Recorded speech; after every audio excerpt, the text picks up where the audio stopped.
오늘 아침 묵상할 하나님의 말씀은 디모데후서 1장 9절에서 18절까지 말씀입니다.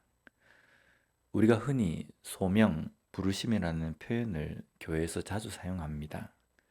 오늘 본문은 그 소명, 부르심에 대한 말씀입니다.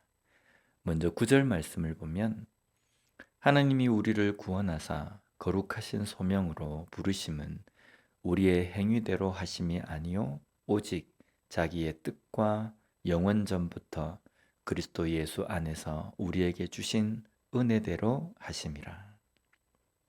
여기에서 소망 부르심은 하나님께서 구원하신 자에게 주신 것이라는 것을 우리는 알 수 있습니다.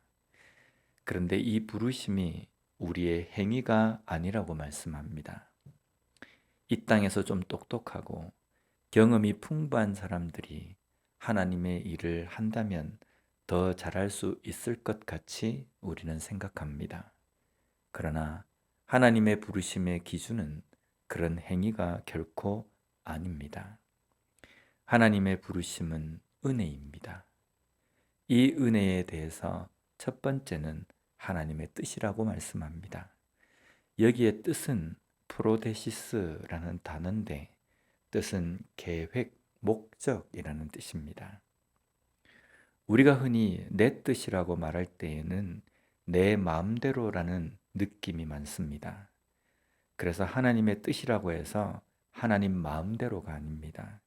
하나님의 계획입니다. 철저하게 세워두신 하나님의 계획이 하나님의 뜻입니다. 또한 이것이 바로 은혜입니다. 이런 하나님의 은혜가 바로 예수 그리스도 안에 있는 구원의 은혜입니다. 예수님을 통해서 구원하실 일은 즉흥적인 것이 아닙니다. 우리의 어떤 조건을 고려한 일도 아닙니다. 아주 오래전부터 세워두신 하나님의 계획입니다. 이 계획이 몇천 년을 지나면서도 바뀌지도 취소되지도 않고 신실하신 하나님께서는 끝까지 끌고 오셔서 예수 그리스도를 통해서 구원을 이루셨습니다. 이것이 아무런 능력과 자질도 없는 우리 인간을 향한 것이었다는 겁니다. 이것이 바로 은혜라는 것입니다. 그래서 우리는 착각해서 안 됩니다.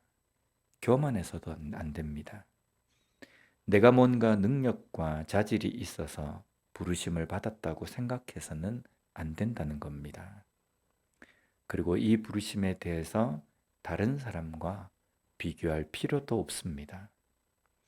하나님은 하나님의 철저한 계획대로 우리 각자를 하나님의 뜻에 맞게 부르셨기 때문입니다. 그런데 우리는 자꾸 비교하기를 좋아합니다. 그래서 다른 사람보다 자신이 더 특별하게 부르심을 받았다는 착각을 합니다. 때로는 내가 다른 사람과 비교해서 열등한 마음을 가져서 위축되기도 합니다.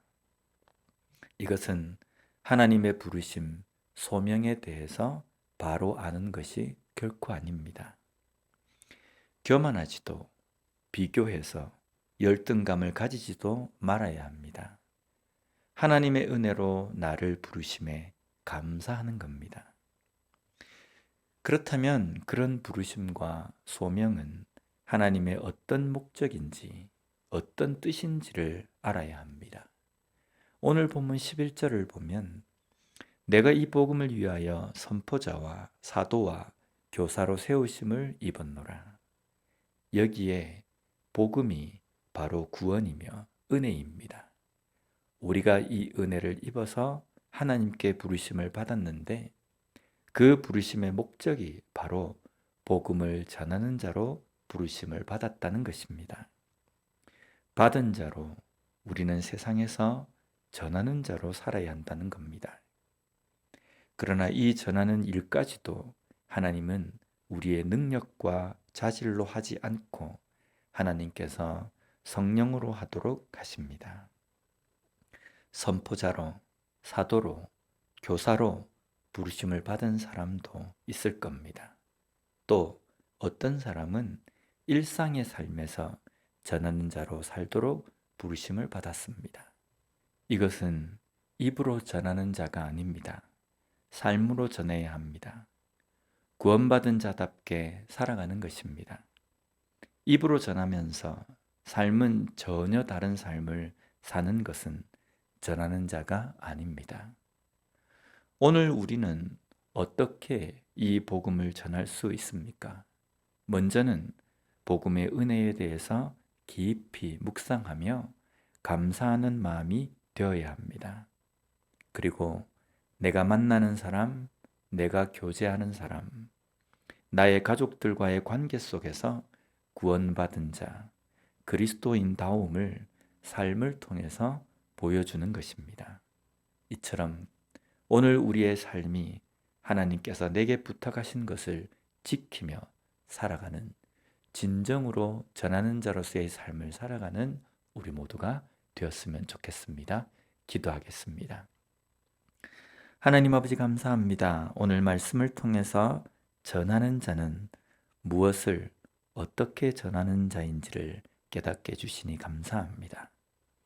우리가 구원받은 자로서 하나님의 은혜를 받았기에 그 구원의 은혜를 전하는 자로 살아가야 함을 다시 한번 깨닫고 입으로만 전하는 자가 아니라 삶을 통해서 온전한 전하는 자로 살아가는 우리가 될 수 있게 주님 붙들어 주시옵소서. 예수님 이름으로 기도드립니다. 아멘.